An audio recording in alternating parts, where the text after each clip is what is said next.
Hello दोस्तों, कैसे हैं आप लोग। उम्मीद है सभी लोग अच्छे होंगे। तो आज बात करते हैं ओवर थिंकिंग पर। मीन्स बहुत ज़्यादा सोचना। और हम सभी में मोस्टली लोगों की ऐसी आदत होती है कि बहुत ज़्यादा सोचने लगते हैं। जबकि कई बार तो ऐसा होता है कि कोई टॉपिक ही नहीं होता है, कोई टेंशन ही नहीं होती है, फिर भी पता नहीं किसी बात पर भी सोचने लग जाते हैं। जैसे कई लोगों को से मैंने बात की है तो लोग बोलते हैं कि अगर हम किसी से मिले हैं, उससे जो बातें की हैं वो सारी बातें बार बार रिपीट होंगी। उसने ये कहा, मैंने वो कहा, अरे अगर मैं ये कह देती तो ज़्यादा अच्छा रहता, ये कह देता तो ज़्यादा अच्छा रहता, और टाइम पर वो बात याद नहीं आई। तो इस तरह की बातें इतनी बार रिपीट होंगी, दिमाग में इतनी बार रिपीट होगी, उसको बोलते हैं ओवर थिंकिंग करना।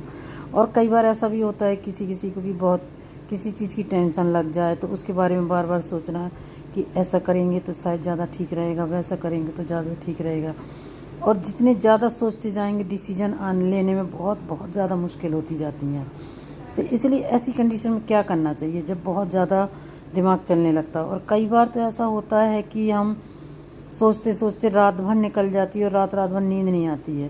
कहने के लिए लोग पूछते हैं आपको क्या टेंशन, तो बता भी नहीं सकते कि हमें किस बात की टेंशन है। तो इसके लिए आप क्या हम मैं भी ओवर थिंकिंग से गुजरती हूँ। मुझे भी बहुत सारी चीज़ों के दिमाग में घुस जाता है तो मैं बहुत बार उसी चीज़ का रिपीट होता रहता है। जैसे मैं डेंटिस्ट हूँ, अगर किसी के दांत में कोई प्रॉब्लम है और मैं उसको ठीक नहीं कर पा रही हूँ तो मेरा आप मानेंगे नहीं, मुझे वो दांत का पूरा का पूरा दिखता रहता है कि इस दांत में यहाँ से ये करना चाहिए था, वहाँ से वो करना चाहिए तो ज़्यादा बेटर रहेगा, या ये ट्रीटमेंट ज़्यादा ठीक रहेगा।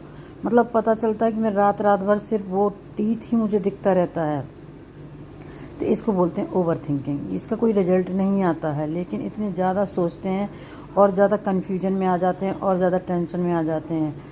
तो इसके लिए ज़्यादा बेटर होता है, मैंने तो ये खुद अपने ऊपर आजमाया है, इसलिए मुझे पता है कि इससे कुछ काफ़ी फ़ायदा मिलता है।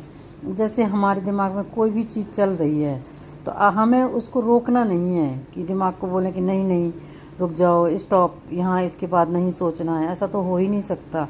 बल्कि ये है कि हमें उस चीज़ को देखते रहना है कि हमारा दिमाग क्या सोच रहा है। मीन्स आपको उस चीज़ को देखना है, सोचना है। और मैं तो अपनी जो मैं सोच रही होती हूँ मुझे पूरी तरह से याद रहता है कि मैं रात में इस बारे में इतना ज़्यादा सोच रही होती हूँ।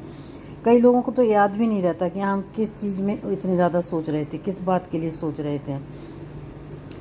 तो एक तो ये है कि आप उस पर सिर्फ नज़र रखें, उस पर सिर्फ ध्यान दें कि हम क्या सोच रहे हैं। ऑटोमेटिकली ही वो सोच अपने आप चली जाएगी। और दूसरा तरीका ये है कि हम अपने आप को धोखे में दें कि अपने जो ओवर थिंकिंग कर रहे हैं तो बोलेंगे कि अभी तो टाइम नहीं है, शाम को सोचेंगे इस मामले में, इस बारे में शाम को सोचेंगे या रात में सोचेंगे, जब टाइम होगा तब सोचेंगे। या ये बोल सकते हैं अपने आप से कि जब हम वॉक पे जाएंगे या जब हमारे पास, ये हर किसी के पास एक कोई ना कोई ऐसा फ्री टाइम होता है, तो उस फ्री टाइम के लिए रख लें कि इस फ्री टाइम में हम इसको सोचेंगे, इस पर ध्यान देंगे। तब भी हमारा माइंड काफ़ी एक तरह से बुद्धू सा बन जाता है। तो एक तरीका ये हो सकता है कि हम अपने आप को ओवर थिंकिंग से निकाल सकते हैं, क्योंकि ओवर थिंकिंग से बहुत सारी प्रॉब्लम, टेंशन इतनी ज़्यादा हो जाती है कि समझ में नहीं आता कि क्या होना चाहिए क्या नहीं, नींद नहीं आती है। तो सबसे बढ़िया है यही दो तरीके मुझे समझ में आए हैं। आप लोगों की क्या राय है बताएं। Thank you.